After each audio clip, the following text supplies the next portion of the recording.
जी बिस्मिल्लाहिर्रहमानिर्रहीम। मेरा नाम है डॉक्टर मोहम्मद मुज़म्मिल हसन। आज एक नए सेशन के साथ आपकी खिदमत में हाज़िर हुए हैं। इस वक्त हम काफ सेक्शन में मौजूद हैं, सरबुलंद डेयरी फार्म पे, और मेरे साथ डॉक्टर उस्मान साहब मौजूद हैं जो इन कट्टों की लुक आफ्टर कर रहे हैं, कट्टे और कटियों की। डॉक्टर साहब, कितने बच्चे तकरीबन आपके पास यहाँ पे मौजूद हैं? सर यहाँ पर तकरीबन 15-16 बच्चे मौजूद हैं। 15 से 16 बच्चे आपके पास मौजूद हैं। डॉक्टर साहब, जो मैं देख रहा हूँ यहाँ पे कुछ बच्चे माशाल्लाह बड़े हैं और कुछ बच्चे जो हैं ये छोटे हैं। मतलब ये जो बच्चा है ये 2872 माशाल्लाह, ये 130-140 kg का तो कम से कम होगा ये, जो मुझे लग रहा है। इससे ऊपर भी हो सकती है। तो क्या हिसाब किताब है, किस तरतीब से इनको आपने यहाँ पे रखा हुआ है? सर जो इनकी जो मिल्किंग की फीडिंग है वो इंडिविजुअल लेवल पे होती है, हर एक की अलग-अलग होती है। सही है। और जो हम इनको कंसंट्रेट दे रहे हैं वो तकरीबन 21 cp का जा रहा है और सबको मिक्स ही जा रहा है। अच्छा, 21 प्रोटीन का बंडा आप सारों को दे रहे हैं? जी सर। अच्छा डॉक्टर साहब, ये जो बच्चे विनिंग कर चुके हैं इनको तो नहीं इतना हैवी सीपी वंडा चाहिए, तो आप इतना खर्चा क्यों कर रहे हैं? सर ये थोड़ा सा मैनेजमेंटल इशू है। वैसे इनको 17 से 18 cp चाहिए, तो अभी फिलहाल इनको मिक्स ही जा रहा है 21 cp। क्यों आप मिक्स क्यों दे रहे हैं?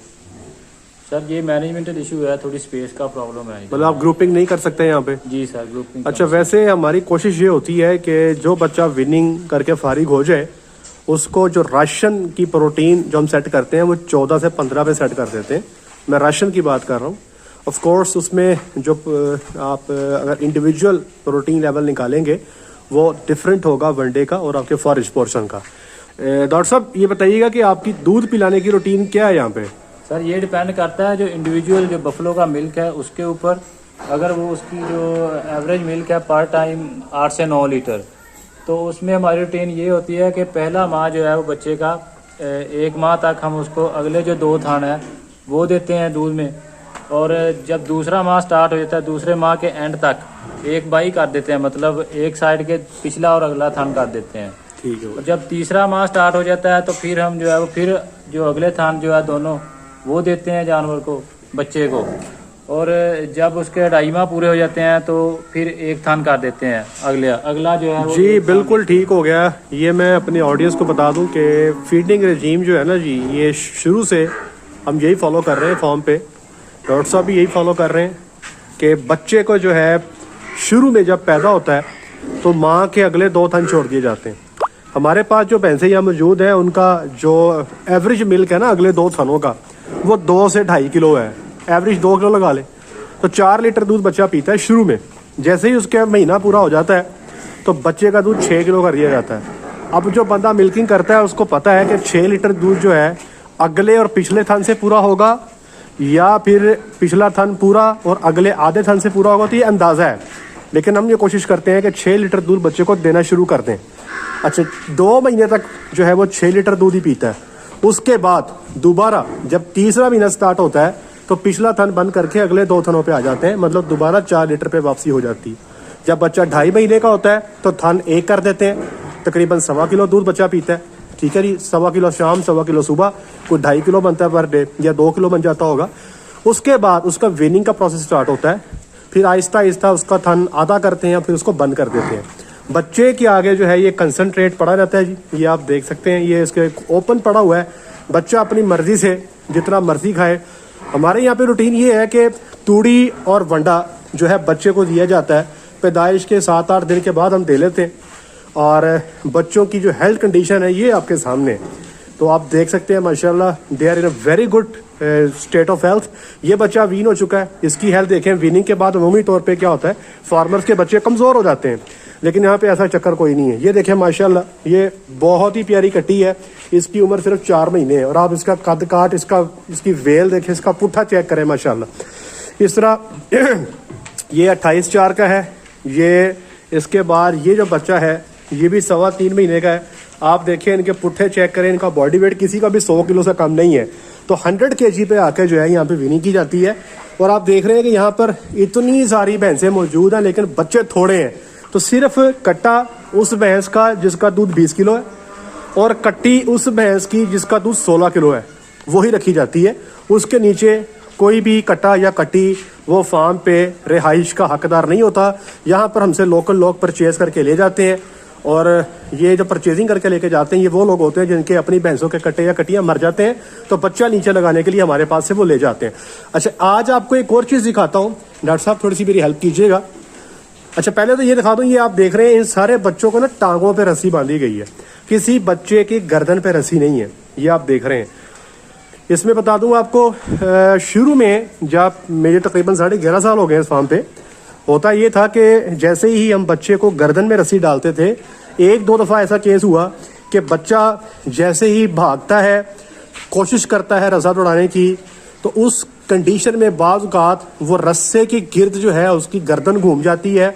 एक दो केसेस में मैंने मौके पे आके जो है रस्सी को निकाला है। अगर मैं 5-6 मिनट लेट हो जाता तो शायद मुझे वहाँ पर एक्सपायरी का सामना करना पड़ता। तो मंडियों में भी आप देखिएगा, कभी आप जानवर लेने जाएं तो बच्चे को रस्सा ना टांग पे डाला होता, तो ये चीज़, ये प्रैक्टिस जो थी बड़ी अच्छी लगी। इसमें बच्चा जो है उसको नुकसान का अंदेशा बहुत थोड़ा है, बल्कि होता ही नहीं है। इसलिए तब से हमने इनको जो रस्सा है हम सिर्फ इनकी टांगों पे डालते हैं, हम इनके गर्दन पे रस्सा जो है वो नहीं डालते। ठीक है जी। अच्छा, अब ये एक बच्चा, ख़ास बच्चा है, ये आपको दिखाने के लिए मैं बेसिकली वीडियो भी इसके लिए बनाई है। पहले एक लफ्ज़ सुना होगा आपने, पंज कल्याण। बफलो के अंदर पंज कल्याण, ये फीचर जो है ये बड़ा रेयर हो गया है, बहुत मुश्किल से पंज कल्याण बच्चे आपको मिलते हैं।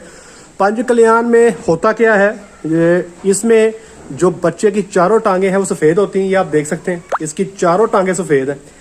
बच्चे की जो स्विच ऑफ टेल, मतलब टेल जो है बच्चे की सफ़ेद होती है, ये आप देख सकते हैं, इसकी टेल भी सफ़ेद है। तीसरे नंबर पे ये जो इसका फोर हेड है, ये मत्था देखें इसका मत्था भी सफ़ेद है।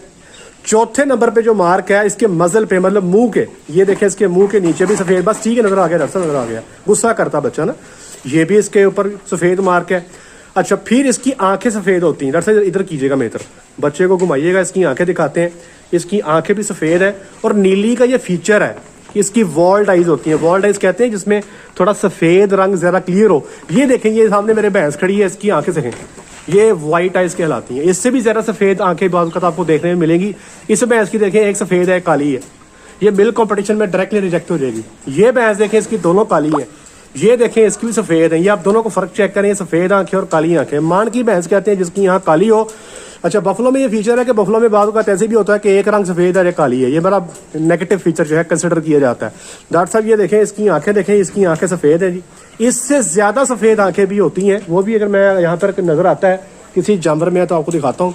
अच्छा, एक और चीज़ मैं दिखाता हूँ, एक और सफ़ेद डब अगर इसके मुंह पे आ जाता, इसके फेस पे एक चिट्टा डब और आ जाता, तो ये 100% पंज कल्याण में कंसिडर इसने होना था। अब ये आप लोगों ने फैसला करना है कि आप इसको पंज कल्याण में डालते हैं या इसके 4 कल्याण पूरे करते हैं। यहाँ पर कुछ लोगों की डिफरेंट आ रहा है। कुछ लोग कहते हैं कि आँखों पे, सर पे, ये मज़ल पे, निचली 4 टांगे और ये जो इसकी टेल है, अगर ये सफ़ेद है तो ये पंज कल्याण है। बाज़ जगहों पे ये भी लिखा हुआ है कि इसके मुंह पे फोरहेड जो है, सर के अलावा मुंह पे भी सफ़ेद डब होना चाहिए। तो ये आप लोगों ने फैसला करना है। तो ये बड़ी नायाब चीज़ है।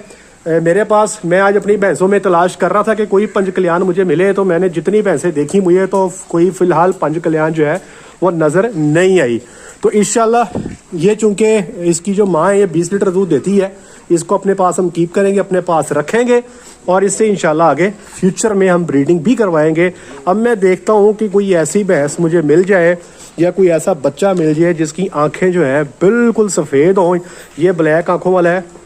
तो आप ये देखें, इन बच्चों को बांधा हुआ है। बांधा इसलिए होता है कि यहाँ पर भैंसें आती हैं और वो दूध पिलाती हैं। तो अब इनको खोल देंगे क्योंकि ये दूध पी चुके हैं। डॉक्टर साहब ये भी पूरी वाइट नहीं है, मैं आपको दिखाता हूँ वाइट आंखें। अगर किसी बफलो की मुझे यहाँ पे डेफिनेटली मिल जाएंगी।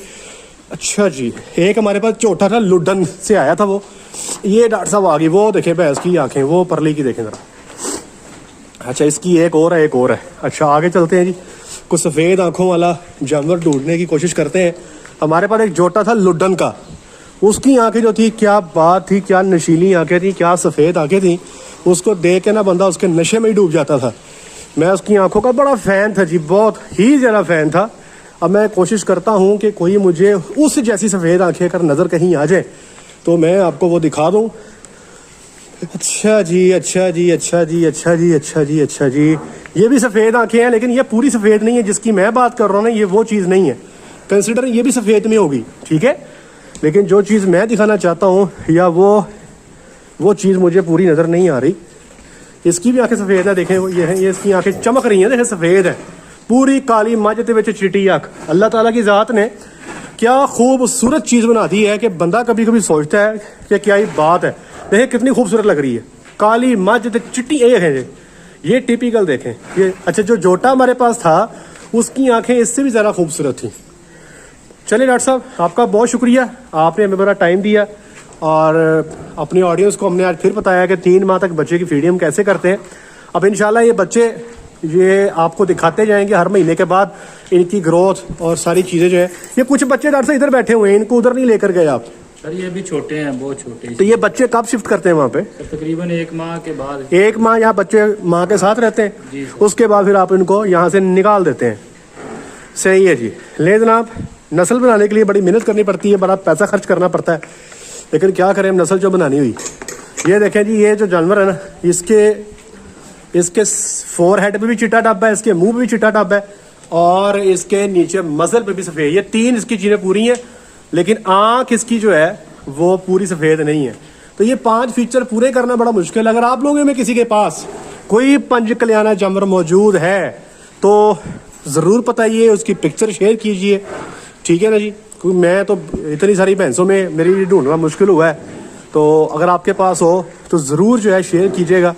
आज तक के लिए इतना ही। अपना ख्याल रखिएगा, दुआ में याद रखिएगा, 5 वक्त की नमाज अदा कीजिएगा। अस्सलाम वालेकुम।